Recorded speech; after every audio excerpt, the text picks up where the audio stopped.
battery life. Will last you a day, just, with average usage. Charges slowly, 30 minutes gives you around 10%.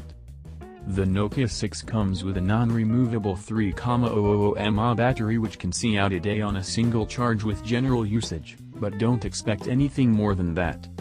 Considering this handset is larger than the Nokia 5, it's a shame that a bigger battery hasn't been squeezed in, as you'll find yourself running out of juice before the day is over if you spend a couple of hours streaming music and playing games.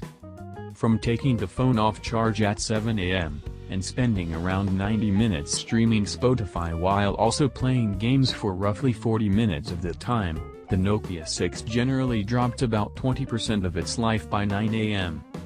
During the day, when the phone was mostly left on standby on a desk and used for just the occasional phone call and WhatsApp message, the battery drain was much reduced, but leaving the office with less than 50% was common.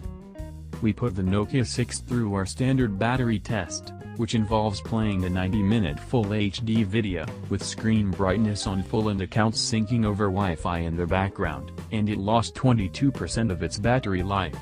That's not a bad result, putting it on a par with the Moto G5, but it's not as good as the Moto G5 Plus, which lost just 12%. Fast charging would soften the blow of the uninspiring battery life, but the Nokia 6 doesn't offer that through its micro USB port. On the contrary, charging is incredibly slow, and you're looking at up to 6 hours to fully charge if you plug in below 10%. In general, we found the Nokia 6 took around 30 minutes to restore 10% of battery when left on standby, with 3 hours of charge timing getting you to 60%. These charging speeds can be increased by switching the handset off, but then you lose all connectivity. This means that if you use the phone more frequently, you'll need to plan a charge an hour or so before you leave the office to ensure you can last until bedtime.